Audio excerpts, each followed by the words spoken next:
జీవితంలో ఎప్పుడైనా ఎవరికైనా ఐ లవ్ యూ చెప్పారా? చాలా మందికి చెప్పారు.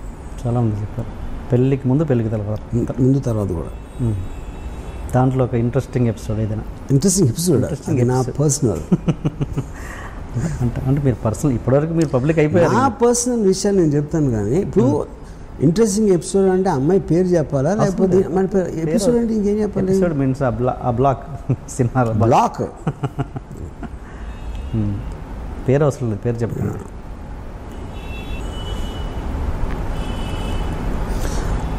ఇంజనీరింగ్ కాలేజ్లో ఉన్నప్పుడు ఒక సత్య అని ఒక అమ్మాయిని ఇష్టం. అమ్మాయి మెడికల్ కాలేజ్ అమ్మాయి. షీ వాజ్ అంటే ఆ టైంలో ఇంజనీరింగ్ కాలేజ్ కాంపౌండ్లో ఒక మెడికల్ కాలేజ్ కూడా టెంపరీగా ఉండేది. అంటే బిల్డింగ్స్ తర్వాత కడుతున్నారు, ఈ లోపల యూజ్ చేయడానికి అన్నట్టు ఒక బిల్డింగ్ యూజ్ చేశారు అనమాట. సో వాళ్ళందరూ ₹1,00,000 డొనేషన్ కట్టి వచ్చిన వాళ్ళు, మేమందరం 10,000 12,000 కట్టి ఇంజనీరింగ్ బ్యాచ్. ఓకే. సో మా అందరికీ కూడా ఒక ఇన్ఫీరియారిటీ కాంప్లెక్స్ ఉండేది. కానీ మెడికల్ కాలేజ్లో అమ్మాయిలు ఉండేవారు, ఇంజనీరింగ్ కాలేజ్లో చాలా తక్కువ. ఇప్పుడు దాంట్లో అందరికన్నా అమ్మాయి సత్య అమ్మాయి ఒక కార్లో వచ్చింది, blue Padmini premier college, Padmini premier car. College కాంపౌండ్లోకి ఆ కార్ ఎంటర్ అవుతుంది. ఇప్పుడు కూడా కూర్చున్నారు, ఇన్ని ఇయర్స్ అయిన తర్వాత అసలు ఆ కార్ అలా ఎంటర్ అయ్యి రోడ్ మీదకి వస్తూ ఉంటే ఇక్కడ నా హృదయంలో బ్యాక్గ్రౌండ్ మ్యూజిక్ ఆ అమ్మాయిని ఎప్పుడు నేను దగ్గరికి వెళ్ళి అంటే నాకు తర్వాత పరిచయం అయింది, కానీ పరిచయం ఏంటంటే ఇంకొక ఫ్రెండ్ ఉండేవాడు కాలేజ్లోనే, ఆడు కైజర్ అని, ఆడు చాలా అందంగా ఉంటాడు. అతని సిస్టర్ కూడా మెడికల్ కాలేజ్ అన్నమాట. సో అతని సిస్టర్ ద్వారా పరిచయం చేసుకుని నన్ను ఆడ బ్యాచ్లో ఒక గ్యాంగ్ హోల్డ్ లాగా చెప్పాడు నా గురించి అమ్మాయికి. నేను కూడా ఎప్పుడు అంటే అమ్మాయి అందం ముందు కానీ స్టేటస్ ముందు ఎందుకు పనికిరాను అనే ఫీలింగ్ నాకు ఉంది, కాబట్టి నేను ఎప్పుడూ ఒక ఆరాధించేవాడిని, లవ్ చేసేవాడిని, కానీ ఎప్పుడు నేను అసలు ఏంటది అమ్మాయి నాది అవ్వాలి, వెళ్ళి ప్రపోజ్ చేయాలి నా ఆలోచన కూడా నాకు రాలేదు. And I use to think ఆ అమ్మాయి కైజర్తో లవ్లో ఉంది అని అనుకున్నాను నేను ఆ టైంలో. సో చాలా రోజుల తర్వాత, ఇయర్స్ తర్వాత రియలైజ్ అది ఏం లేదు, అమ్మాయికి ఇప్పుడు నేనంటే ఇష్టం అని. అది ఇప్పుడు తర్వాత నా పెళ్ళి అయిపోయిన తర్వాత తెలిసింది. సో ఇది అదేమంటారు, దాన్ని ఎక్కవలసిన రైలు జీవితకాలం లేట్ అంటారు కదా, అలాంటిది అది. మీరు ప్రతి వాళ్ళ విషయంలో ఇలాగే లేట్ చేస్తున్నట్టున్నారు, శ్రీదేవి విషయంలో కూడా. కరెక్ట్. మరి సో నేను నిజంగా లవ్ చేసిన అమ్మాయిలందరినీ ఇలాగే పట్టుకున్నా. మరి ఏదో ఒక టైంలో గుణపాఠం రావాలిగా, వచ్చి కరెక్ట్ టైంలో ప్రపోజ్ చేయడం, అది పాయింట్. కానీ ఇవన్నీ యాక్చువల్గా సత్య శ్రీదేవి ప్యారల్గా జరిగింది. ఎందుకంటే సత్య రియల్ పర్సన్, శ్రీదేవి గారేమో స్క్రీన్ మీద పర్సన్. ఓకే. అంటే శ్రీదేవి టాపిక్ వస్తే ఏంటి మీరు అన్నారు గుణ. నాకు ఇంకోటి ఒక విషయం ఏంటంటే, నేను శ్రీదేవి గారు అంటే ఆ టైంలో ఒక ఇది చెప్పాను, కానీ నాకు యాక్చువల్గా నియర్లీ ఒక 10 years నేను జయసూద్ గారితో విపరీతంలో ఉన్నాను. ఒక కాలేజ్ టైం అంటే జ్యోతి సినిమా. శ్రీదేవి గారు యాక్చువల్గా it was more happen post ఏది మన మిస్టర్ ఇండియా. ఓకే.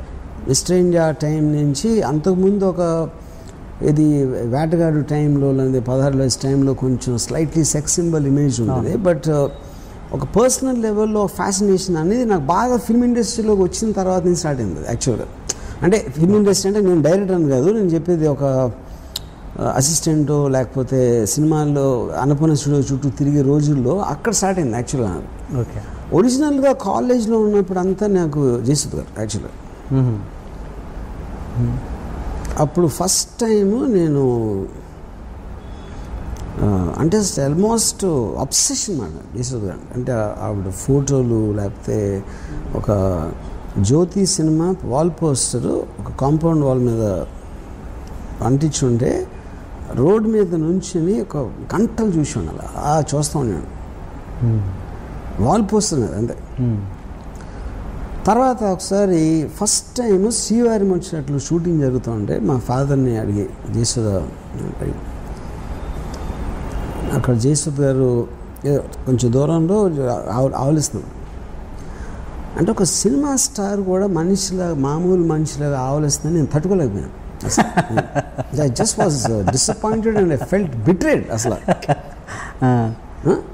ఇంకోటి స్క్రీన్ మీద మీరు చూసినప్పుడు ఒకరిని అంత పెద్ద స్క్రీన్ మీద లైట్స్, కంపోజిషను, మ్యూజిక్, డైలాగ్తో చూస్తారు కాబట్టి సడన్గా ఏమీ లేకుండా వేరుగా చూసినప్పుడు ఎవరైనా డిసప్పాయింట్ చేస్తారు, ఇర్రెస్పెక్టివ్ అది ఎంత పెద్ద స్టార్ అని అవును.